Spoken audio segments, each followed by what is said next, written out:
हरे कृष्णा। वैशाख मास की कथा सुनने वाले सभी भक्तों का आज की कथा में हार्दिक स्वागत है।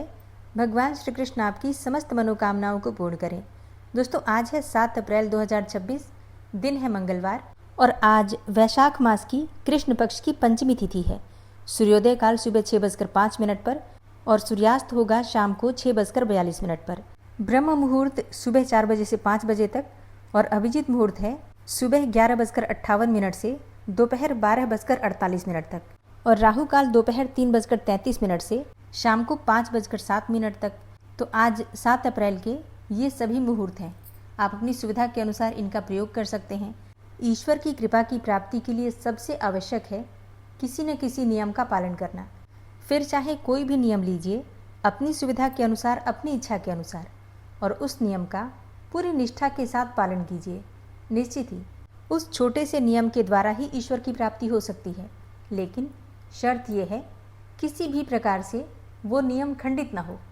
मतलब जीवन में सुख दुख परेशानियाँ किसी भी प्रकार की परिस्थिति आए, उस नियम का पालन टूटे ना, बस इतना ध्यान रखें तो ईश्वर की कृपा निश्चित ही प्राप्त हो जाती है। जो बड़े बड़े संत होते हैं, महापुरुष होते हैं, उनके जीवन में अनेकों प्रकार के ऐसे नियम होते हैं। कुछ समय पहले की बात है, वृंदावन में एक संत हुआ करते थे और उनका नाम है सनातन गोस्वामी जी। और वैसे तो संत बहुत सारे नियमों का पालन करते हैं और उन्हीं में से उनका एक नियम था प्रतिदिन गिरिराज गोवर्धन जी की परिक्रमा करना। नित्य परिक्रमा करते थे और परिक्रमा करते करते उनकी उम्र बीत गई थी। उनकी अवस्था अब हो गई थी 90 वर्ष की। 90 वर्ष की उम्र में इस नियम का पालन करना सचमुच बहुत मुश्किल था, परंतु फिर भी वे इस नियम को नियम पूर्वक प्रतिदिन निभाए जा रहे थे। रोज परिक्रमा करते थे। एक दिन की बात है, गिरिराज गोवर्धन की परिक्रमा करते हुए वे लड़खड़ा कर गिर पड़े। तभी एक गोप बालक वहां आया और उसने उन्हें पकड़कर उठाया और कहा, बाबा, तुमसे 7 कोस की गोवर्धन परिक्रमा अब नहीं हो सकती, तो परिक्रमा का नियम छोड़ दो। बालक ने बाबा को उठाया और इस प्रकार से बोलने के बाद वहीं अंतर्ध्यान हो गया। लेकिन बालक के स्पर्श से बाबा के शरीर में सिहरन हुई, कंपन सी हो गई। उसका मधुर कंठ स्वर बहुत देर तक उनके कान में गूंजता रहा, परंतु बाबा ने उसकी बात पर बिल्कुल ध्यान नहीं दिया और गिरिराज जी की परिक्रमा उसी प्रकार से जारी रखी। एक दिन फिर से वे परिक्रमा कर रहे थे और परिक्रमा मार्ग में गिर पड़े। दैव योग से वही बालक फिर सामने आया। उन्हें उठाते हुए बोला, बाबा, तुम बूढ़े हो गए हो, फिर भी परिक्रमा किए बिना नहीं मानते। ठाकुर प्रेम से रिश्ते हैं, परिश्रम से नहीं। बाबा ने उसकी बात पर फिर भी ध्यान नहीं दिया। परिक्रमा उसी प्रकार से निरंतर नियम से जारी रखी, परंतु अब वे एक संकट में पड़ गए। उस गोप बालक की मधुर मूर्ति उनके हृदय में गड़ कर रह गई थी। उसकी स्नेहमयी चितवन उनसे भुलाई नहीं जा रही थी। वे ध्यान में बैठते तो भी उसी की छवि उनकी आंखों के सामने नाचने लगती थी। खाते पीते सोते जागते हर समय उसी की याद आती रहती थी। एक दिन जब वे उसकी याद में खोए हुए थे, उनके मन में सहसा एक स्पंदन हुआ, एक नई स्फूर्ति हुई और वे सोचने लगे, एक साधारण ब्रजवासी बालक से मेरा इतना लगाव, उसमें इतनी शक्ति कि मुझ वयोवृद्ध वैरागी के मन को भी इतना वश में कर ले कि मैं अपने इष्ट तक का ध्यान न कर सकूं। नहीं, वह कोई साधारण बालक नहीं हो सकता जिसका इतना आकर्षण है। तो क्या वे मेरे प्रभु मदन गोपाल ही हैं जो यह लीला कर रहे हैं? एक बार फिर यदि वह बालक मिल जाए तो मैं सारा रहस्य जाने बगैर न छोड़ूं। संयोगवश एक दिन परिक्रमा करते समय वह मिल गया। फिर परिक्रमा का नियम छोड़ देने का वही आग्रह करना शुरू किया। अब तो सनातन गोस्वामी जी ने उसके चरण पकड़ लिए और अपना सिर उनके चरणों पर रख दिया और आर्त भरे स्वर में कहने लगे, हे प्रभु, अब छल न करो, स्वरूप में प्रकट होकर बताओ कि मैं क्या करूं। गिरिराज मेरे प्राण हैं, गिरिराज परिक्रमा मेरे प्राणों की संजीवनी है, तो प्राण रहते मैं इसे कैसे छोड़ दूं। भक्त वत्सल प्रभु सनातन गोस्वामी की निष्ठा देखकर बहुत प्रसन्न हुए, परंतु परिक्रमा में उनका कष्ट देखकर वे दुखी हुए बिना भी नहीं रह सकते थे। उन्हें भक्त का कष्ट भी दूर करना था और उसके नियम की रक्षा भी करनी थी, और इसका उपाय करने में देर भी क्या करनी थी। तो सनातन गोस्वामी जी ने जैसे ही अपनी बात कहकर चरणों से सिर उठाकर उनकी ओर उत्तर के लिए देखा, उस बालक की जगह मदन गोपाल जी खड़े थे। वे अपना दाहिना चरण एक गिरिराज शिला पर रखे थे। उनके मुखारविंद पर मधुर स्मित थी। नेत्रों में करुणा झलक रही थी और वे कह रहे थे, सनातन, तुम्हारा कष्ट मुझसे नहीं देखा जाता। तुम गिरिराज परिक्रमा का अपना नियम नहीं छोड़ना चाहते तो इस गिरिराज शिला की परिक्रमा कर लिया करो। इस पर मेरा चरण चिन्ह अंकित है, तो इसकी परिक्रमा करने से तुम्हारी गिरिराज परिक्रमा हो जाया करेगी। इतना कहकर मदन गोपाल जी अंतर्ध्यान हो गए और सनातन गोस्वामी जी मदन गोपाल चरणांकित उस शिला को भक्तिपूर्वक सिर पर रखकर अपनी कुटिया में गए, उसका अभिषेक किया और नित्य उसकी परिक्रमा करने लगे। और आज भी मदन गोपाल जी के चरण चिन्ह युक्त वह शिला वृंदावन में श्री राधा दामोदर के मंदिर में विद्यमान है। और ऐसी मान्यता है कि राधा दामोदर मंदिर की 4 परिक्रमा लगाने पर गिरिराज गोवर्धन की परिक्रमा का फल मिल जाता है। और इसलिए आज भी बड़े भाव से श्रद्धालु उस मंदिर की परिक्रमा करते हैं। तो प्रेम से बोलिए, जय श्री गिरिराज गोवर्धन की। वैसे गिरिराज जी की परिक्रमा करने का जो आनंद है उसे शब्दों में बयान नहीं किया जा सकता। और गिरिराज जी की परिक्रमा के बाद बिहारी जी के दर्शन करना मतलब ऐसा लगता है कि अब जीवन में कुछ नहीं चाहिए, सब मिल गया। क्या आपने कभी गिरिराज जी की परिक्रमा की है? कमेंट बॉक्स में ज़रूर बताइए। और अब सुनते हैं आज का अध्याय। नारद जी बोले, हे राजन, वैशाख महीने में मार्ग चलने से व्याकुल और प्यासे मनुष्यों को जो जलदान नहीं करते वह पक्षी की योनि पाते हैं। और उदाहरण के लिए हम ब्राह्मण और घर की छिपकली का प्राचीन इतिहास कहते हैं। यह परम अद्भुत संवाद है, इसे ध्यान पूर्वक सुनिए। प्राचीन काल में इक्ष्वाकु के वंश में हेमांग नामक एक राजा हुआ। वह ब्राह्मणों का भक्त, अनिंदक, जितशत्रु और जितेंद्रिय था। हे राजन, पृथ्वी में जितने बालू के कण, समुद्र में जितने जल के बिंदु हैं और आकाश में जितने तारागण हैं, उतनी ही गौ उस राजा ने दान की। उसने बहुत से यज्ञ किए। उन यज्ञों की कुशाओं से पृथ्वी पर कुशा ही कुशा दिखाई देने लगी तथा गौ, भूमि, तिल और स्वर्ण दान से बहुत से ब्राह्मणों को प्रसन्न किया। कोई ऐसा दान नहीं जो उसने नहीं किया हो। परंतु हे राजन, सुख की इच्छा रखने वाले उस राजा ने एक जल दान नहीं किया। ब्रह्मपुत्र महात्मा वशिष्ठ जी ने उसे ज्ञान भी कराया कि जलदान करो, परंतु उसने दुर्बुद्धि और हेतुवाद से कहा कि जल तो बिना मूल्य ही मिलता है, इसे दान करने वाले को क्या फल मिलेगा। ऐसी अनेकों बातें कही और ब्राह्मण को जल दान नहीं किया और कहने लगा कि अलभ्य वस्तु दान करने से पुण्य मिलता है और यही ठीक भी है।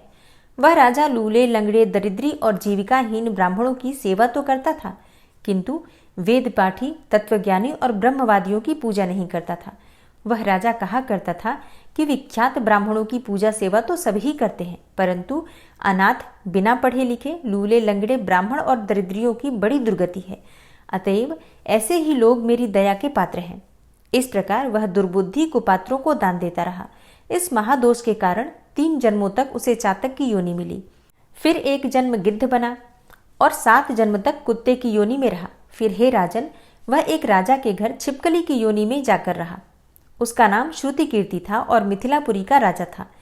छिपकली घर के दरवाजे की चौखट के ऊपर कीड़ों को भक्षण करती हुई 87 वर्ष तक वहीं रही।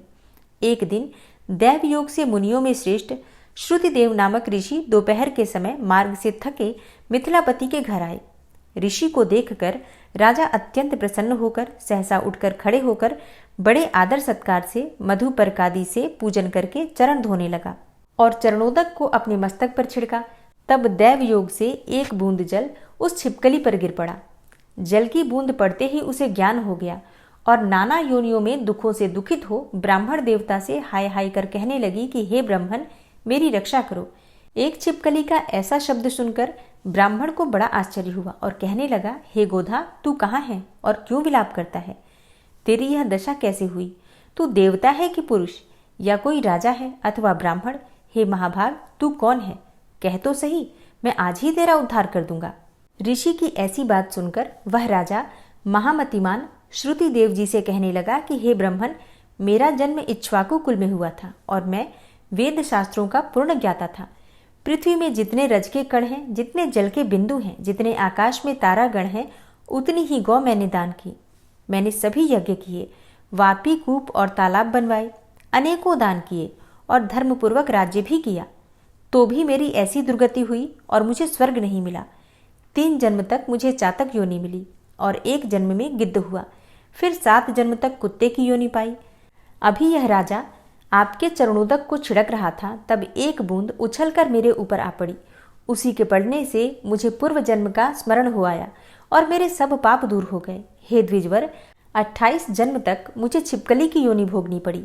तरह तरह की दैवी सृष्टि दिखाई देती है, अतः अब मैं इन जन्मों से डरता हूँ। हे द्विज, मेरी यह दशा कैसे हुई है, यह विस्तार से कहिए। यह सुनकर द्विज ने ज्ञान चक्षु द्वारा सब वृतांत जान लिया और कहने लगे, हे राजन, मैं तेरी इस बुरी योनि का कारण कहता हूँ, चित्त लगाकर सुन। तूने माधव भगवान के प्यारे वैशाख मास में जल दान नहीं किया। तूने जल को सुलभ समझकर निश्चय कर लिया कि यह बिना मूल्य का है, अतः मार्ग में चलने वाले और धूप से पीड़ित ब्राह्मणों को जल दान नहीं किया। साथ ही सुपात्रों को छोड़कर कुपात्रों को दान किया। जलती हुई अग्नि को छोड़कर क्या कोई राख में भी हवन करता है? प्रायः बताए हुए सुगंध आदि से युक्त कांटेदार वृक्षों का भी कोई पूजन नहीं करता। सब वृक्षों में पीपल की ही पूजा होती है। तुलसी को छोड़कर कटेरी का पूजन क्यों नहीं करते? पूज्यता के विषय में अनाथ की आवश्यकता नहीं है। लूले लंगड़े केवल दया के पात्र हैं, पूज्य नहीं। तपस्वी, ज्ञानी, वेद आदि शास्त्रों के ज्ञाता ये विष्णु भगवान के स्वरूप हैं, अतएव वे सदा पूज्य हैं। इनमें भी ज्ञानी ब्राह्मण सदैव ही विष्णु भगवान को अत्यंत प्यारे हैं। इसी कारण से ज्ञानी ही सदा पूज्यों में भी अधिक पूज्यतम है और साधु महात्माओं की अवज्ञा इस लोक और परलोक दोनों में दुखदायी है। महापुरुषों की सेवा ही धर्म, अर्थ और मोक्ष का कारण है। ऐसे ही करोड़ों अंध जाति कर्तव्य को नहीं देखते। ऐसे मंद आश्रम के लोगों की संगति से कुछ नहीं मिलता है। वैसे ही जलमय तीर्थ और मिट्टी अथवा पत्थर के बने देवताओं से भी तत्काल कुछ लाभ नहीं होता है। ये तो बहुत काल में पवित्र करते हैं, किंतु साधु महात्मा दर्शन से ही पवित्र कर देते हैं। साधु सेवा से कोई सुशिक्षित पुरुष दुखी नहीं होता। जैसे अमृत पान करने से जन्म मरण वृद्धावस्था आदि दुख नहीं देते। तूने जल दान नहीं किया, न साधुओं की सेवा ही की। हे इक्ष्वाकु नंदन, इसी से तेरी यह दुर्गति हुई है। वैशाख में जो मैंने पुण्य किया है वह तेरी शांति के लिए तुझे दूंगा। इसके प्रताप से भूत भविष्य और वर्तमान कर्मों के संस्कार दूर हो जाएंगे। ऐसा कहकर जल का स्पर्श कर सर्वोत्तम पुण्य का फल दे दिया। इस तरह जब उस ब्राह्मण ने वैशाख में एक दिन के स्नान का फल उसे दे दिया, तब उसके सब पाप दूर हो गए और छिपकली की योनि त्याग कर दिव्य विमान पर चढ़कर दिव्य माला, वस्त्र और आभूषण पहनकर मिथिलापुरी के महल में सब प्राणियों को देखते देखते हाथ जोड़ परिक्रमा करके नमस्कार करके आज्ञा लेकर स्वर्ग को चला गया। देवता लोग उसकी स्तुति करने लगे। वहां 10,000 वर्ष तक अनेक भोगों को भोग कर वही राजा इक्ष्वाकु के वंश में महाप्रभावशाली काकुस्थ नाम से पैदा हुआ और सप्तद्वीपवती पृथ्वी का पालन करता हुआ बड़ा ब्रह्मण्य साधु सेवी इंद्र का सखा और विष्णु का अंश हुआ। तब वशिष्ठ जी ने वैशाख मास में सब कर्तव्य धर्म सुनाए, जिनके करने से उसके सब दुख दूर हो गए और दिव्य ज्ञान को पाकर भगवान विष्णु की सायुज्य मुक्ति को प्राप्त हुआ। इसलिए हे राजन, यह वैशाख संपूर्ण शुभ फलों का दाता है। इसमें जो मनुष्य यथोक्त धर्म करता है उसकी आयु और यश बढ़ता है, पाप दूर हो जाते हैं, पुरुषार्थ चतुष्ट की प्राप्ति होती है और भगवान विष्णु प्रसन्न होते हैं। अतएव ब्राह्मण, क्षत्रिय, वैश्य, शूद्र ये चारों वर्ण और ब्रह्मचारी, गृहस्थ, वानप्रस्थ और सन्यास ये चारों आश्रम वाले मनुष्यों को वैशाख मास के कहे हुए कर्म को अवश्य करना चाहिए। हरे कृष्णा। आज की कथा का यहीं पर समापन करती हूँ। इसके आगे का अध्याय आप सुनेंगे कल की कथा में। भीष्म जी ने कहा, हे ब्रह्मन, जो कर्म सबसे अधिक पुण्यजनक हो और जो संसार में सदा और सबको प्रिय जान पड़ता हो तथा पूर्व पुरुषों ने जिसका अनुष्ठान किया हो, ऐसा कर्म आप अपनी इच्छा के अनुसार सोच कर बताइए। तब पुलस्त्य जी बोले, राजन, एक समय की बात है, व्यास जी की शिष्य मंडली के समस्त द्विज आदर पूर्वक उन्हें प्रणाम करके धर्म की बात पूछने लगे, ठीक उसी तरह जैसे कि तुम मुझसे पूछते हो। द्विजों ने पूछा, गुरुदेव, संसार में पुण्य से भी पुण्यतम और सब धर्मों में उत्तम कर्म क्या है? किसका अनुष्ठान करके मनुष्य अक्षय पद को प्राप्त करते हैं? मर्त्यलोक में निवास करने वाले छोटे बड़े सभी वर्णों के लोग जिसका अनुष्ठान कर सकें। तब व्यास जी बोले, हे शिष्यगण, मैं तुम लोगों को 5 धर्मों के आख्यान सुनाऊंगा। उन 5 में से एक का भी अनुष्ठान करके मनुष्य सुयश, स्वर्ग तथा मोक्ष भी पा सकता है। माता पिता की पूजा, पति की सेवा, सबके प्रति समान भाव, मित्रों से द्रोह न करना और भगवान श्री विष्णु का भजन करना, ये 5 महायज्ञ हैं। हे ब्राह्मणों, पहले माता पिता की पूजा करके मनुष्य जिस धर्म का साधन करता है वह इस पृथ्वी पर सैकड़ों यज्ञों तथा तीर्थ यात्रा आदि के द्वारा भी दुर्लभ है। पिता धर्म है, पिता स्वर्ग है और पिता ही सर्वोत्कृष्ट तपस्या है। पिता के प्रसन्न हो जाने पर संपूर्ण देवता प्रसन्न हो जाते हैं। जिसकी सेवा और सद्गुणों से माता पिता संतुष्ट रहते हैं उस पुत्र को प्रतिदिन गंगा स्नान का फल मिलता है। माता सर्व तीर्थमयी है और पिता संपूर्ण देवताओं का स्वरूप है। इसलिए सब प्रकार से यत्नपूर्वक माता पिता का पूजन करना चाहिए। जो माता पिता की प्रदक्षिणा करता है उसके द्वारा सातों द्वीपों से युक्त समूची पृथ्वी की परिक्रमा हो जाती है। माता पिता को प्रणाम करते समय जिसके हाथ, घुटने और मस्तक पृथ्वी पर टिकते हैं वह अक्षय स्वर्ग को प्राप्त होता है। जब तक माता पिता के चरणों की रज पुत्र के मस्तक और शरीर में लगती रहती है तभी तक वह शुद्ध रहता है। जो पुत्र माता पिता के चरण कमलों का जल पीता है उसके करोड़ों जन्मों के पाप नष्ट हो जाते हैं। वह मनुष्य संसार में धन्य है। जो नीच पुरुष माता पिता की आज्ञा का उल्लंघन करता है वह महाप्रलय पर्यंत नरक में ही निवास करता है। जो रोगी, वृद्ध, जीविका से रहित, अंधे और बहरे पिता को त्याग कर चला जाता है वह रौरव नरक में पड़ता है।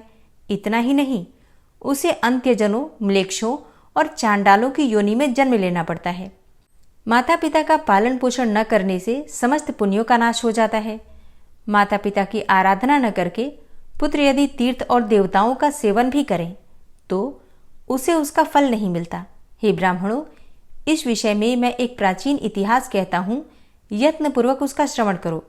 इसका श्रवण करके भूतल पर फिर कभी तुम्हें मोह नहीं व्यापेगा। पूर्व काल की बात है, नरोत्तम नाम से प्रसिद्ध एक ब्राह्मण था। वह अपने माता पिता का अनादर करके तीर्थ सेवन के लिए चल दिया। सब तीर्थों में घूमते हुए उस ब्राह्मण के वस्त्र प्रतिदिन आकाश में ही सूखते थे। इससे उसके मन में बड़ा भारी अहंकार हो गया। वह समझने लगा कि मेरे समान पुण्यात्मा और महायशस्वी दूसरा कोई नहीं है। एक दिन वह मुख ऊपर की ओर करके यही बात कह रहा था, इतने में ही एक बगले ने उसके मुंह पर बीट कर दी। तब ब्राह्मण ने क्रोध में आकर उसे शाप दे दिया। बेचारा बगला राख की ढेरी होकर पृथ्वी पर गिर पड़ा। बगले की मृत्यु होते ही नरोत्तम के भीतर महामोह ने प्रवेश किया। उसी पाप से ब्राह्मण का वस्त्र अब आकाश में नहीं ठहरता था। यह जानकर उसे बड़ा खेद हुआ। तदनंतर आकाशवाणी ने कहा, ब्राह्मण, तुम परम धर्मात्मा मूक चांडाल के पास जाओ। वहां जाने से तुम्हें धर्म का ज्ञान होगा। उसका वचन तुम्हारे लिए कल्याणकारी होगा। यह आकाशवाणी सुनकर ब्राह्मण मूक चांडाल के घर गया। वहां जाकर उसने देखा वह चांडाल सब प्रकार से अपने माता पिता की सेवा में लगा है।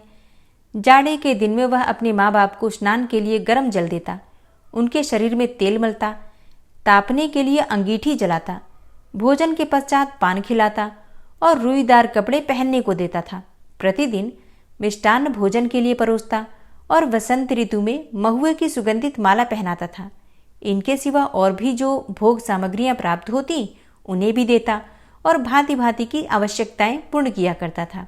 गर्मी मौसम में प्रतिदिन माता पिता को पंखा झलता था। इस प्रकार नित्य प्रति उनकी परिचर्या करके ही वह भोजन करता था। माता पिता की थकावट और कष्ट का निवारण करना उसका सदा का नियम था। इन पुण्य कर्मों के कारण चांडाल का घर बिना किसी आधार और खंबे के ही आकाश में स्थित था। उसके अंदर त्रिभुवन के स्वामी भगवान श्री हरि विष्णु मनोहर ब्राह्मण का रूप धारण किए नित्य क्रीड़ा किया करते थे। वे सत्य स्वरूप परमात्मा अपने महान सत्वमय तेजस्वी विग्रह से उस चांडाल के मंदिर की शोभा बढ़ाते थे। अब यह सब देखकर ब्राह्मण को बड़ा विस्मय हुआ। उसने मूक चांडाल से कहा, तुम मेरे पास आओ, मैं तुमसे संपूर्ण लोकों के सनातन हित की बात पूछता हूँ, उसे ठीक ठीक बताओ। मूक चांडाल बोला, हे विप्र, इस समय मैं अपने माता पिता की सेवा कर रहा हूँ, आपके पास कैसे आऊं? इनकी पूजा करके आपकी आवश्यकता पूर्ण करूंगा। तब तक मेरे दरवाजे पर ही ठहरिए, मैं आपका अतिथि सत्कार करूंगा। चांडाल के इतना कहते ही ब्राह्मण देवता तो आग बबूला हो गए और बोले, मुझ ब्राह्मण की सेवा छोड़कर तुम्हारे लिए कौन सा कार्य बड़ा हो सकता है? चांडाल बोला, बाबा, क्यों व्यर्थ कोप करते हो? मैं बगला नहीं हूं। इस समय आपका क्रोध बगले पर ही सफल हो सकता है, दूसरे किसी पर नहीं। अब आपकी धोती न तो आकाश में सूखती है और न ठहर ही पाती है। अतः आकाशवाणी सुनकर आप मेरे घर पर आए हैं, थोड़ी देर ठहरिए, तभी मैं आपके प्रश्न का उत्तर दूंगा, अन्यथा पतिव्रता स्त्री के पास जाइए। हे द्विजश्रेष्ठ, पतिव्रता स्त्री का दर्शन करने पर आपका अभीष्ट सिद्ध होगा। व्यास जी कहते हैं कि तदनंतर चांडाल के घर से ब्राह्मण रूपधारी भगवान श्री विष्णु ने निकलकर उस द्विज से कहा, चलो मैं पतिव्रता देवी के घर चलता हूँ। अब द्विज श्रेष्ठ नरोत्तम कुछ सोचकर उनके साथ चल दिया। उसके मन में बड़ा भारी विस्मय हो रहा था। उसने रास्ते में भगवान से पूछा, हे विप्रवर, आप इस चांडाल के घर में रहते हैं, आप इस चांडाल के घर में किस लिए निवास करते हैं? तब ब्राह्मण रूपधारी भगवान ने कहा, हे विप्रवर, इस समय तुम्हारा हृदय शुद्ध नहीं है, पहले पतिव्रता आदि का दर्शन करो, इसके बाद मुझे ठीक ठीक जान सकोगे। ब्राह्मण ने पूछा, हे तात, ये पतिव्रता कौन है? उसका शास्त्र ज्ञान कितना बड़ा है? जिस कारण मैं उसके पास जा रहा हूं वह भी मुझे बतलाइए। श्री भगवान बोले, ब्रह्मन, नदियों में गंगा जी, स्त्रियों में पतिव्रता और देवताओं में भगवान श्री विष्णु श्रेष्ठ हैं। जो पतिव्रता नारी प्रतिदिन अपने पति के हित साधन में लगी रहती है, वह अपने पितृकुल और पतिकुल दोनों कुल की 100 पीढ़ियों का उद्धार कर देती है। ब्राह्मण ने पूछा, हे द्विजश्रेष्ठ, कौन स्त्री पतिव्रता होती है? पतिव्रता का क्या लक्षण होता है? मैं जिस प्रकार इस बात को ठीक ठीक समझ सकूं, उस प्रकार उपदेश कीजिए। श्री भगवान बोले, जो स्त्री पुत्र की अपेक्षा 100 गुने स्नेह से पति की आराधना करती है, राजा के समान उसका भय मानती है और पति को भगवान का स्वरूप समझती है, वह पतिव्रता है। जो गृह कार्य करने में दासी, रमण काल में वैश्या तथा भोजन के समय माता के समान आचरण करती है और जो विपत्ति में स्वामी को नेक सलाह देकर मंत्री का काम करती है, वह स्त्री पतिव्रता मानी गई है। जो मन, वाणी, शरीर और क्रिया द्वारा कभी पति की आज्ञा का उल्लंघन नहीं करती तथा हमेशा पति के भोजन कर लेने पर ही भोजन करती है, उस स्त्री को पतिव्रता समझना चाहिए। जिस शैया पर पति शयन करते हैं, वहां जो प्रतिदिन यत्नपूर्वक उनकी पूजा करती है, पति के प्रति कभी उसके मन में डाह नहीं पैदा होती, कृपणता नहीं आती और जो मान भी नहीं करती, पति की ओर से आदर मिले या अनादर मिले, दोनों में जिसकी बुद्धि समान रहती है, ऐसी स्त्री को पतिव्रता कहते हैं। जो साध्वी स्त्री सुंदर वेशधारी पर पुरुष को देखकर उसे भ्राता, पिता अथवा पुत्र मानती है, वह भी पतिव्रता है। हे द्विजश्रेष्ठ, तुम उस पतिव्रता के पास जाओ और उसे अपना मनोरथ कह सुनाओ।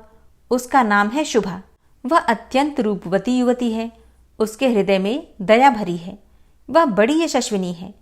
उसके पास जाकर तुम अपने हित की बात पूछो। व्यास जी कहते हैं कि यों कहकर भगवान वहीं अंतर्ध्यान हो गए। उन्हें अदृश्य होते देखकर ब्राह्मण को बड़ा आश्चर्य हुआ। उसने पतिव्रता के घर जाकर उसके विषय में पूछा। अब अतिथि की बोली सुनकर पतिव्रता स्त्री वेगपूर्वक घर से निकली और ब्राह्मण को आया देखकर दरवाजे पर खड़ी हो गई। ब्राह्मण ने उसे देखकर प्रसन्नतापूर्वक उससे कहा, देवी, तुमने जैसा देखा और समझा है उसके अनुसार स्वयं ही सोचकर मेरे लिए प्रिय और हित की बात बताओ। पतिव्रता बोली, ब्राह्मण, इस समय मुझे पतिदेव की पूजा करनी है, अतः अवकाश नहीं है, इसलिए आपका कार्य पीछे करूंगी। इस समय मेरा आतिथ्य ग्रहण कीजिए। अब ब्राह्मण बोला कि कल्याणी, मेरे शरीर में इस समय भूख, प्यास और थकावट बिल्कुल नहीं है। मुझे अभीष्ट बात बताओ, नहीं तो मैं तुम्हें शाप दे दूंगा। तब उस पतिव्रता ने भी कहा, हे द्विजश्रेष्ठ, मैं बगला नहीं हूं। आप धर्म तुलाधार के पास जाइए और उन्हीं से अपने हित की बात पूछिए। यो कहकर वह महाभागा पतिव्रता घर के भीतर चली गई। तब ब्राह्मण ने चांडाल के घर की भांति वहां भी विप्र रूपधारी भगवान को उपस्थित देखा। उन्हें देखकर वह बड़े विस्मय में पड़ा और कुछ सोच विचार कर उनके समीप गया। घर में जाने पर उसे हर्ष में भरे हुए ब्राह्मण और उस पतिव्रता के भी दर्शन हुए। उन्हें देखकर नरोत्तम ब्राह्मण ने कहा, हे तात, देशांतर में जो घटना घटी थी उसे इस पतिव्रता देवी ने भी बता दिया और चांडाल ने तो बताया ही था। ये लोग उस घटना को कैसे जानते हैं? इस बात को लेकर मुझे बड़ा विस्मय हो रहा है। इससे बढ़कर महान आश्चर्य और क्या हो सकता है? श्री भगवान बोले, हे तात, महात्मा पुरुष अत्यंत पुण्य और सदाचार के बल पर सबका कारण जान लेते हैं। जिससे तुम्हें विस्मय हुआ है? हे मुने, बताओ, इस समय तुम्हें उस पतिव्रता ने क्या कहा है? ब्राह्मण ने कहा, वो तो मुझे धर्म तुलाधार से प्रश्न करने के लिए उपदेश देती है। श्री भगवान बोले, हे मुनिश्रेष्ठ, आओ, मैं उसके पास चलता हूँ। यो कहकर भगवान जब चलने लगे तब ब्राह्मण ने पूछा, ये तुलाधार कहाँ रहता है? श्री भगवान ने कहा, जहाँ मनुष्यों की भीड़ एकत्रित है और नाना प्रकार के द्रव्यों की बिक्री हो रही है, उस बाजार में तुलाधार वैश्य इधर उधर क्रय विक्रय करता है। उसने कभी मन, वाणी या क्रिया द्वारा किसी का भी कुछ बिगाड़ नहीं किया, असत्य नहीं बोला और दुष्टता नहीं की। वह सब लोगों के हित में तत्पर रहता है, सब प्राणियों में समान भाव रखता है तथा ढेले, पत्थर और सुवर्ण को समान ही समझता है। लोग जौ, नमक, तेल, घी, अनाज की ढेरियां तथा अन्य संग्रहित वस्तुएं उसकी जबान पर ही लेते देते हैं। वह प्राणांत उपस्थित होने पर भी सत्य छोड़कर कभी झूठ नहीं बोलता। इसी से वह धर्म तुलाधार कहलाता है। श्री भगवान के योग कहने पर ब्राह्मण ने नाना प्रकार के रसों को बेचते हुए तुलाधार को देखा। वह बिक्री की वस्तुओं के संबंध में बातें कर रहा था। बहुत से पुरुष और स्त्रियां उसे चारों ओर से घेर कर खड़ी थी। ब्राह्मण को उपस्थित देखकर तुलाधार ने मधुर वाणी में पूछा, ब्राह्मण, यहाँ कैसे पधारना हुआ? ब्राह्मण ने कहा, मुझे धर्म का उपदेश करो, मैं इसीलिए तुम्हारे पास आया हूँ। तुलाधार बोला, हे विप्रवर, जब तक लोग मेरे पास रहेंगे तब तक मैं निश्चिंत नहीं हो सकूंगा। पहर भर रात तक यही हालत रहेगी। अतः आप मेरा उपदेश मानकर धर्माकर के पास जाइए। बगले की मृत्यु से होने वाला दोष और आकाश में धोती सुखाने का रहस्य, ये सभी बातें आगे आपको मालूम हो जाएंगी। धर्माकर का नाम अद्रोहक है, वे बड़े सज्जन हैं। उनके पास जाइए, वहां उनके उपदेश से आपकी सारी कामना सफल होगी। यो कहकर तुलाधार खरीद बिक्री में लग गया। अब उसने विप्रधारी भगवान से पूछा, हे तात, अब मैं तुलाधार के कथनानुसार सज्जन अद्रोहक के पास जाऊंगा, परंतु मैं उनका घर तो जानता नहीं। श्री भगवान बोले, चलो, मैं तुम्हारे साथ उनके घर चलूंगा। तदनंतर मार्ग में जाते हुए भगवान से ब्राह्मण ने पूछा, हे तात, तुलाधार न तो देवताओं एवं ऋषियों का और न पितरों का ही तर्पण करता है, फिर देशांतर में संघटित हुए मेरे वृतांत को वह कैसे जानता है? इससे मुझे बड़ा विस्मय होता है। आप इसका सब कारण बताइए।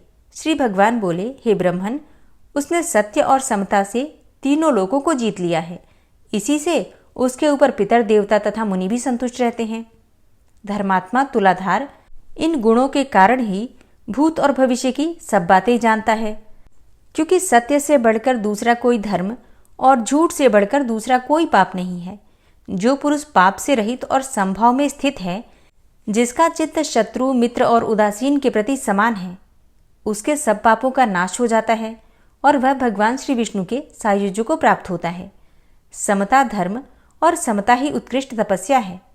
जिसके हृदय में सदा समता विराजती है, वही पुरुष संपूर्ण लोकों में श्रेष्ठ है और योगियों में गणना करने के योग्य है, और वह निर्लोभ भी होता है। जो सदा इसी प्रकार समतापूर्ण बर्ताव करता है, वह अपनी अनेकों पीढ़ियों का उद्धार कर देता है। उस पुरुष में सत्य, इंद्रिय संयम, मनोनिग्रह, धीरता, स्थिरता, निलभता और आलस्यहीनता, ये सभी गुण प्रतिष्ठित होते हैं। समता के प्रभाव से धर्मज्ञ पुरुष देवलोक और मनुष्यलोक के संपूर्ण वृतांत को जान लेता है। उसकी देह के भीतर भगवान श्री विष्णु विराजमान होते हैं। सत्य और सरलता आदि गुणों में उसकी समानता करने वाला इस संसार में दूसरा कोई नहीं होता। वह साक्षात धर्म का स्वरूप होता है और वही इस जगत को धारण करता है। तब ब्राह्मण ने कहा, हे विप्रवर, आपकी कृपा से मुझे तुलाधार के सर्वज्ञ होने का कारण तो ज्ञात हो गया। अब अद्रोहक का जो वृतांत हो वह भी मुझे बताइए। हरे कृष्णा। भगवान ने ब्राह्मण के इस प्रश्न का उत्तर क्या दिया, ये आप कल की कथा में सुनेंगे। ओम विश्वं विष्णुर्वषट्कारो भूतभव्य भवत् प्रभु भूतकृत भूतभृत भावो भूतात्मा भूतवाहन भूतात्मा परमात्मा च मुक्तानां परमागति अव्ययः पुरुषः साक्षी क्षेत्रज्ञो अक्षर एव च योगो योग विदाम नेता प्रधान पुरुषेश्वरः नारसिंह वपुः श्रीमान केशवः पुरुषोत्तम सर्वः शर्वः शिवस्थाणुर्भूतादिर्निधिर्व्ययः संभवो भावनो भर्ता प्रभवः प्रभुरीश्वरः स्वयंभू शंभुरादित्यः पुष्कराक्षो महास्वनः अनादिनिधनो धाता विधाता धातुरुत्तमः अप्रमेयो ऋषिकेश पद्मनाभो अमरप्रभु विश्वकर्मा मनुस्त्वष्टा स्थविष्ठः स्थविरो ध्रुवः अग्राह्यः शाश्वतः कृष्णो लोहिताक्षः प्रतर्दन प्रभूतस्त्रिककुब्धाम पवित्रं मङ्गलं परम् ईशानः प्राणदः प्राणो ज्येष्ठः श्रेष्ठः प्रजापति हिरण्यगर्भो भूगर्भो माधवो मधुसूदनः ईश्वरो विक्रमी धन्वी मेधावी विक्रमः क्रमः अनुत्तमो दुराधर्षः कृतज्ञः कृतिरात्मवान् सुरेश शरणं शर्म विश्वरेताः प्रजाभवः अह संवत्सरो व्याल प्रत्ययः सर्वदर्शनः अज सर्वेश्वर सिद्ध सिद्धे सर्वादिर्च्युत वृषाकपिर्मेयात्मा सर्वयोगविनिश्रितः वसुर्वसुमना सत्य समात्मा संमितः समः अमोघ पुण्डरीकाक्षो वृषकर्मा वृषाकृतिः रुद्रो बहुशिरा बभ्रुर्विश्वयोनिः शुचिश्रवः अमृतः शाश्वतस्थाणुर्वरारोहो महातपः सर्वगः सर्वविद्भानुर्विश्वक्सेनो जनार्दनः वेदो वेदविद्व्यङ्गो वेदाङ्गो वेदवित्कविः लोकाध्यक्ष सुराध्यक्षो धर्माध्यक्ष कृताकृता चतुरात्मा चतुर्व्यूहश्चतुर्द्रष्टश्चतुर्भुजः भ्राजेष्णुर्भोजनं भोक्ता सहिष्णुर्जगदाति च अनघो विजयोजेता विश्वयोनिः पुनर्वसु उपेन्द्रो वामनः प्रांशुर्मोघः शुचिरुर्जिता अतीन्द्रः सङ्ग्रहः सर्गो धृतात्मा नियमो यमः वेद्यो वैद्यः सदा योगी वीरः माधवो मधु अतीन्द्रियो महामायो महोत्साहो महाबलः महाबुद्धिर्महावीर्यो महाशक्तिर्महाद्युतिः अनिर्देश्य वपुः श्रीमान् मेयात्मा महाधृतृक् महिश्वासो महीभर्ता श्रीनिवास सतां गति अनिरुद्ध सुरानन्दो गोविन्दो गोविन्दाम्पति मरीचिर्दमनो हंस सुपर्णो भुजगोत्तम हिरण्यनाभ सुतपा पद्मनाभ प्रजापति अमृत्यु सर्वदिक्सिंह सन्धाता सन्धिमानस्थिर अजो दूर्मर्षणः शास्ता विश्रुतात्मा सुरारिः गुरुर्गुर्तमो धाम सत्य सत्यपराक्रम निमिषो अनिमिषो श्रग्वी वाचस्पतिरुदारधि अग्रणिर्ग्रामणी श्रीमान् न्यायो नेता समीरण सहस्रमूर्धा विश्वात्मा सहस्राक्ष सहस्रपात् आवर्तनो निवृत्तात्मा संवृतः सम्प्रमर्दन अह संवर्तको वहनिर्निलोधरणीधरः सुप्रसादः प्रसन्नात्मा विश्वदृग्विशुभुग्विभु सत्कर्ता सत्कृतः साधु जहर्नुर्नारायणो नरः असंख्येयो अप्रमेयात्मा विशिष्टशिष्टकृच्छुवि सिद्धार्थ सिद्धसङ्कल्प सिद्धिदः सिद्धिसाधनः वृषाहि वृषभो विष्णुर्विष्पर्वा वृषोदरः वर्धनो वर्धमानश्च विविक्तः श्रुतिसागरः सुभुजो दूर्धरो वाग्मी महेन्द्रो वसुदो वसु नैकरूपो बृहद्रूप शिपिविष्टः प्रकाशनः ओजस्तेजो द्युतिधर प्रकाशात्मा प्रतापनः रिद्धस्पष्टाक्षरो मन्त्रश्चन्द्रांशुर्भास्करदुतिः अमृतांशुद्भवो भानु शशबिन्दुः सुरेश्वरः औषधं जगतः सेतु सत्यधर्मपराक्रमः भूतभव्य भवन्नाथ पवनः पावनो नलः कामः कामकृत्कान्तः कामः कामप्रदः प्रभु युगादिकृद्युगावर्तो नैकमायो महाशनः अदृश्यो अव्यक्तरूपश्च सहस्रजितनन्तजित् इष्टो अविशिष्ट शिष्टेष्ट शिखण्डी नहुसो वृष क्रोधः क्रोधकृत्कर्ता विश्वबाहुर्महीधरः अच्युतः प्रतितः प्राणः प्राणदो वासवानुजः अपां निधिर्धिष्ठानं प्रमत्तः प्रतिष्ठितः स्कन्दः स्कन्दधरो धूर्यो वरदो वायुवाहनः वासुदेवो बृहद्भानुरादिदेवः पुरन्दरः अशोकस्तारणस्तारः शूरः सौरिर्जनेश्वरः अनुकूलः शतावर्त पद्मी पद्मनिभेक्षणः पद्मनाभो अरविन्दाक्ष पद्मगर्भ शरीरभृत् महर्धिरिद्धो वृद्धात्मा महाक्षो गरुडाध्वजः अतुलः शरभो भीमो समयज्ञो हविर्हरि सर्वलक्षणलक्षण्यो लक्ष्मीवान् समितिञ्जयः वीक्षरो रोहितो मार्गो हेतुर्दामोदरः सह महीधरो महाभागो वेगवान् मिताशनः उद्भवः क्षोभणो देवः श्रीगर्भः परमेश्वरः करणं कारणं कर्ता विकर्ता गहनो गुहः व्यवसायो व्यवस्थान संस्थान स्थानदो ध्रुवः परर्थी परमस्पस्तुष्टः पुष्टः सुभेक्षणः रामो विरामो विरजो मार्गो नेयो नयोनयः वीरः शक्तिमतां श्रेष्ठो धर्मो धर्मविदुत्तमः वैकुण्ठः पुरुषः प्राणः प्राणदः प्रणवः पृथुः हिरण्यगर्भः शत्रुघ्नो व्याप्तो वायुरुधोक्षजः ऋतुः सुदर्शनः कालः परमेष्ठी परिग्रहः उग्रः संवत्सरो दक्षो विश्रामो विश्वदक्षिणः विस्तारः स्थावरस्थाणु प्रमाणं बीजमव्ययम् अर्थो अनर्थो महाकोशो महाभोगो महाधनः अनिर्विण्णः स्थविष्टोभू धर्मयुपो महामख नक्षत्रनेमिर्नक्षत्री क्षमा क्षामः समीहनः यज्ञ इज्यो महेज्यश्च क्रतुसत्रं सतां गतिः सर्वदर्शी विमुक्तात्मा सर्वज्ञो ज्ञानमुत्तमं सुव्रतः सुमुखः सुष्मा सुघोषः सुखदः सुहृतः मनोहरो जित्क्रोधो वीरबाहुर्विदारणः स्वापनः स्ववसो व्यापी नैकात्मा नैककर्मकृत् वत्सरो वत्सलो वत्सी रत्नगर्भो धनेश्वरः धर्मगुप्त धर्मकृद्धर्मी सदसक्षरमक्षरम् अविज्ञाता सहस्रांशुर्विधाता कृतलक्षणः गभस्तिनेमिः सत्त्वस्थः सिंहो भूतमहेश्वरः आदिदेवो महादेवो देवेशो देवभृद्गुरुः उत्तरो गोपतिर्गोप्ता ज्ञानगम्यः पुरातनः शरीरभूतभृद्भोक्ता कपीन्द्रो भूरि दक्षिणः सोमभो अमृतपः सोम पुरुजित पुरुषोत्तमः विनियोजय सत्यसन्धो दाशाः सात्वतां पतिः जीवो विनयिता साक्षी मुकुंदो अमित विक्रम अंभो निद्रणंतात्मा महोदधीशयोन्तकः अजो महारः स्वाभाव्यो जितामित्रः प्रमोदन आनंदो नंदनो नंद सत्यधर्मा त्रिविक्रमः महर्षि कपिलाचार्यः कृतज्ञो मेदिनीपतिः त्रिपदस्त्रिदशाध्यक्षो महाशृंग कृतांतकृत महावराहो गोविंदः सुखेणः कनकांगदी गुह्यो गभीरो गहनो गुप्तश्चक्र गदाधरः वेधा स्वांगो अजितः कृष्णो दृढ़ संकर्षणोच्युत वरुणो वारुणो वृक्ष पुष्कराक्षो महामनाः भगवान् भगानंदी वनमाली हलायुध आदित्यो ज्योतिरादित्यः सहिष्णुर्गति सत्तमः सुधन्वा खंड परशुर्दारुणो द्रविड़प्रदः दिविस्त्रिक्सर्वदृग्व्यासो वाचस्पतिर्योनिजः त्रिसामा सामगः साम निर्वाणं भेषजं संन्यासकृच्छमः शांतो निष्ठा शांतिः परायणं शुभांगः शांतिदस्रष्टा कुमुदः कुवलेशय गोहितो गोपतिर्गोप्ता वृषभाक्षो वृषाप्रिया अनिवर्ति निवृतात्मा संक्षेप्ता चेमकृच्छिव श्रीवत्स्वक्षा श्रीवास श्रीपति श्रीमतांबर श्रीद श्रीश श्रीनिवास श्रीनिधि श्रीविभावन श्रीधर श्रीकर श्रेय श्रीमान लोकत्रयाश्रय स्वक्ष स्वंग शतानंदो नंदिर्ज्योतिर्गणेश्वर विजितात्मा विधेयात्मा सत्कीर्तिश्छिन्न संशय उदीर्ण सर्वतक्षसुर्निश शाश्वत स्थिर भूषयो भूषणो भूतिर्विशोकः शोकनाशन अर्चिष्मानर्चितः कुंभो विशुद्धात्मा विशोधन अनिरुद्धो अप्रतिरथ प्रद्युम्नो अमित विक्रमः कालिनेमि निहावीर शौरी सूर्जनेश्वर त्रिलोकात्मा त्रिलोकेशः केशवः केशिहारी कामदेवः कामपालः कामीकान्तः कृतागमः अनिर्देशव पुर्विष्णोर्वीरो अनंतो धनंजयः ब्रह्मण्यो ब्रह्मकृद्ब्रह्मा ब्रह्म ब्रह्म विवर्धन ब्रह्मविद् ब्राह्मणे ब्रह्मी ब्रह्मज्ञो ब्राह्मण प्रिय महाक्रमो महाकर्मा महातेजा महोरगः महाक्रतुर्महायज्वा महायज्ञो महाहवि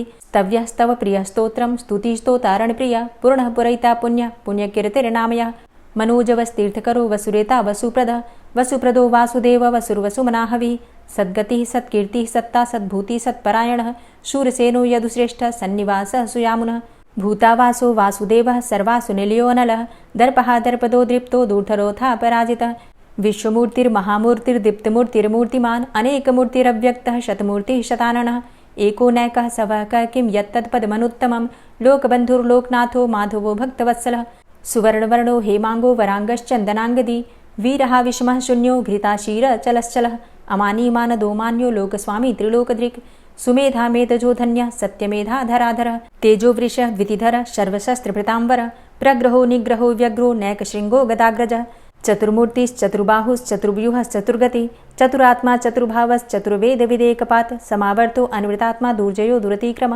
दुर्लभो दुर्गमो दुर्गो दुरावासो दुरारिहा शुभांगो लोकसारंगः सुतन्तुस्तन्तुवर्धन इन्द्रकर्मा महाकर्मा कृतकर्मा कृतागमः उद्भवः सुन्दरः सुन्दो रत्ननाभः सुलोचनः अर्को वाजसनः शृङ्गी जयन्तः सर्वविजयी सुवर्णबिन्दुरक्षोभ्य सर्वभागीश्वरेश्वरः महाह्रदो महागर्तो महाभूतो महानिधि कुमुदः कुन्दरः कुन्दः पर्जन्यः पावनो नीलः अमृताशो अमृतवपुः सर्वज्ञः सर्वतोमुखः सुलभः सुव्रतः सिद्धः शत्रुजित् शत्रुतापनः न्यग्रोधो दुम्बरो अस्वस्थश्चाणुरान्ध्रनिषूदनः सहस्रार्चिः सप्तजिह्वः सप्तैधा सप्तवाहनः अमूर्तिरणघो अचिन्त्यो भयकृद्भयनाशनः अणुर्बृहत्कृशः स्थूलो गुणभृन्निर्गुणो महान् अधृतः स्वधृतः स्वास्य प्राग्वंशो वंशवर्धनः भारभृतिकथितो योगी योगी स सर्वकामद आश्रमश्रमण छाम सुपर्णो वायुवाहन धनुर्धरोर्धनुर्वेदो दण्डोदमयितादम अपराजितः सर्वसहो नियन्ता नियमो यमः सत्त्ववान् सात्विकः सत्य सत्यधर्मपरायण अभिप्रायः प्रियार्होर्ह प्रियकृत्प्रीतिवर्धनः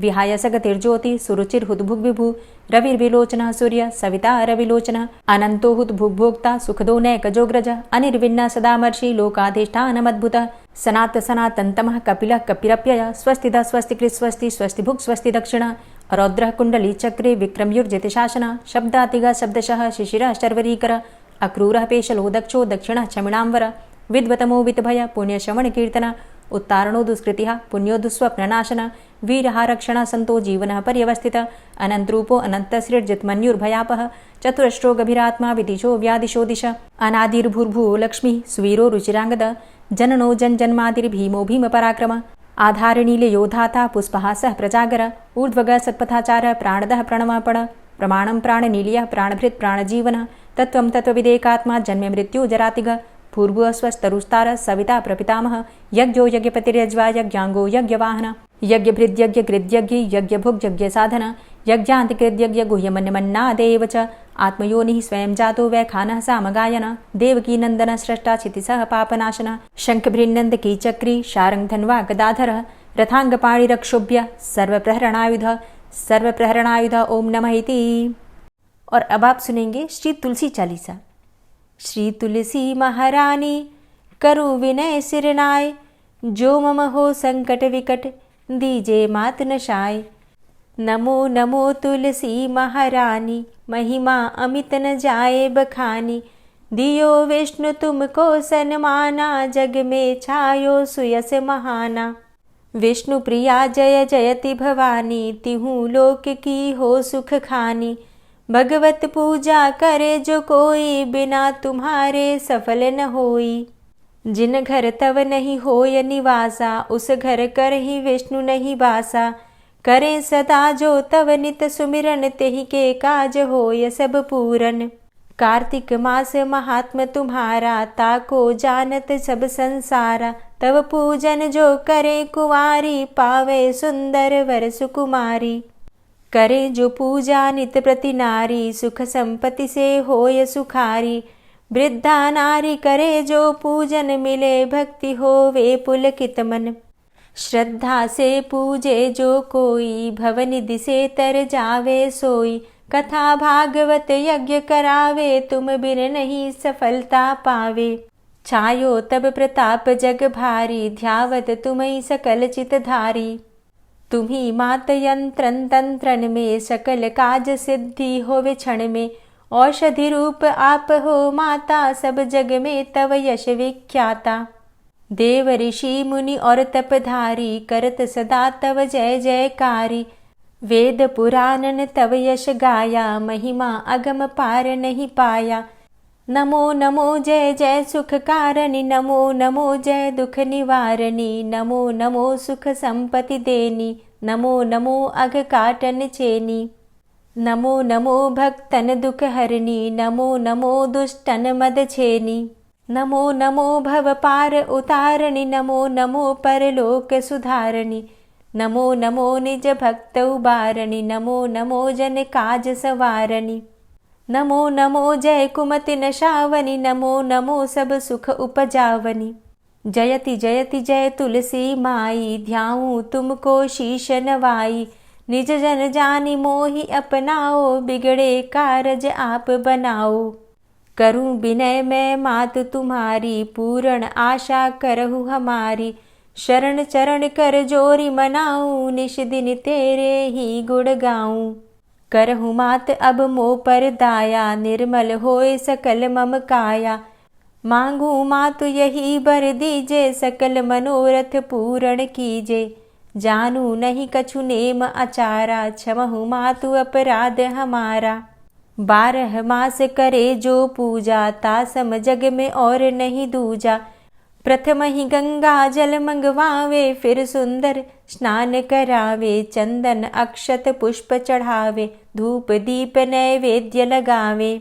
करें आचमन गंगा जल से, ध्यान करे हृदय निर्मल से। पाठ करे फिर चालीसा की, स्तुति करे मात तुलसा की। यह विधि पूजा करे हमेशा, ताके तन नहीं रहे कलेशा। करे मास कार्तिक का साधन, सोवे नित पवित्र हुई जाहि। है यह कथा महासुखदाई, पढ़े सुने सो भवतर जाई। यह श्री तुलसी चालीसा, पाठ करे जो कोय। गोविंद सो फल पावही, जो मन इच्छा होय। तुलसी चालीसा संपूर्ण। और अब आप सुनेंगे तुलसी महारानी की आरती। तुलसी महारानी नमो नमो, हरि की पटरानी नमो नमो। तुलसी महारानी नमो नमो, हरि की पटरानी नमो नमो। धन्य तुलसी पूर्ण तप कीनो, धन्य तुलसी पूर्ण तप कीनो। शालिग्राम की बनी पटरानी नमो नमो। तुलसी महारानी नमो नमो, हरि की पटरानी नमो नमो। जाके पत्र मंजरी कोमल, जाके पत्र मंजरी कोमल। श्रीपति कमल चरण लपटानी नमो नमो, हरि की पटरानी नमो नमो, तुलसी महारानी नमो नमो। धूप दीप नैवेद्य आरती, धूप दीप नैवेद्य आरती, पुष्पन की वर्षा बरसानी नमो नमो, हरि की पटरानी नमो नमो, तुलसा महारानी नमो नमो। 56 भोग 36 व्यंजन, 56 भोग 36 व्यंजन, बिन तुलसा हरि एक न मानी नमो नमो, तुलसी महारानी नमो नमो, हरि की पटरानी नमो नमो। सभी सखी मैया तेरो यश गावे, सभी सखी मैया तेरो यश गावे, भक्ति दान दीजे महारानी नमो नमो, तुलसा महारानी नमो नमो, हरि की पटरानी नमो नमो।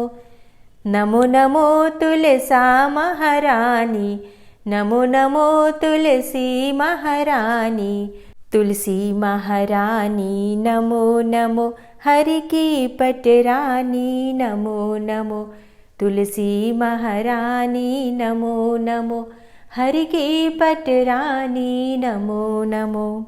प्रेम से बोलिए तुलसी मैया की जय। दोस्तों, अगर आप अक्षय तृतीया और एकादशी के विषय में जानना चाहते हैं तो चैनल पर वीडियो अपलोड हो गई है, ज़रूर देख लीजिए। उम्मीद करती हूँ आज की कथा आपको ज़रूर पसंद आई होगी। वीडियो अच्छी लगी हो तो लाइक कीजिए, शेयर कीजिए और चैनल पर पहली बार आए हैं तो सब्सक्राइब करके बेल आइकन को ज़रूर प्रेस कर लीजिए। मिलती हूँ मैं आपसे अगली वीडियो में, तब तक के लिए जय श्री राधे।